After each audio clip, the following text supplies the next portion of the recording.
Alright, let's dive into something that's been on my mind lately, Russia's looming succession crisis. And no, I'm not talking about the next season of a political drama. This is real, and it's fascinating. Here's the thing, Vladimir Putin, at 73, has built a regime that's all about him. But what happens when he's gone? That's the million-dollar question, and personally, I think it's one of the most underrated geopolitical mysteries out there. What makes this really interesting is that Putin hasn't just failed to groom a successor, he's actively avoided it. Why? Because his power depends on a tight-knit network of aging elites who've been with him for decades. But here's the catch, these guys are as old as Putin, and they're blocking the next generation from rising. From my perspective, this isn't just about Putin leaving office, it's about an entire generation of leaders stepping aside, or not. And that's where things get messy.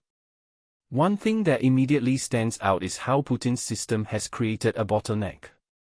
Younger officials, even the relatives of current elites, are leapfrogging over the 50- and 60-year-olds who thought they were next in line. What many people don't realize is that this isn't just about ambition, it's about frustration. These younger elites have been sidelined for so long that they're now hungry for power, and that's a recipe for conflict. If you take a step back and think about it, Putin's regime has essentially frozen generational turnover. The result?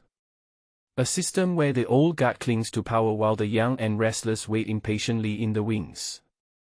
This raises a deeper question, can Russia avoid a chaotic power struggle when Putin's gone? I'm not so sure. Here's where it gets even more intriguing. Russia's constitution says there must be an election within 3 months of the president leaving office. Sounds democratic, right? But here's the twist, the constitution doesn't decide who wins that election. It's the insiders, the selectorate, who'll make the real decisions. And guess what? Many of these power brokers are just as old as Putin. What this really suggests is that the succession process will be less about elections and more about backroom deals. A detail I find fascinating is how Putin's prime ministers have always been chosen to be weak, so they can't overshadow him. Mikhail Mishustin, the current PM, is a perfect example.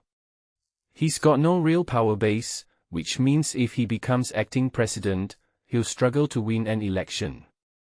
It's almost like Putin's plan for chaos, or maybe he's just afraid of being replaced. Now, let's talk about history for a second. This isn't Russia's first succession crisis. After Stalin died in 1953, the Soviet Union saw a brutal power struggle among his inner circle. Malenkov, Beria, Khrushchev, these guys fought tooth and nail for control. What's striking is how similar the dynamics are today. Just like then, the next Russian leader will likely emerge from a small group of insiders with both institutional power and personal networks. But here's the difference, Stalin's successors were younger and more energetic. Putin's allies? They're in their 70s. Personally, I think this lack of energy and lucidity could make the transition even more chaotic. If these aging elites are still in charge when Putin leaves, they might not be able to manage the process, or prevent it from turning violent. What's also worth noting is how other post-Soviet states have handled succession. In Azerbaijan, Heydar Aliyev set up his son, Ilham, as his successor, and now Ilham's doing the same with his wife and kids. In Kazakhstan, Nazarbayev engineered a controlled transition by stepping aside but keeping power through the Security Council. Putin, though, he's done the opposite. He's stayed in power as long as possible, surrounded by the same old faces. Why? Because he trusts them to maintain control, even if it means using hard power to eliminate threats, like with Prigozhin. But here's the irony, by protecting his allies, Putin's created a system where no one else can gain the experience or trust needed to lead. It's a self-perpetuating cycle of stagnation. So, who could be Putin's successor? There's a lot of speculation.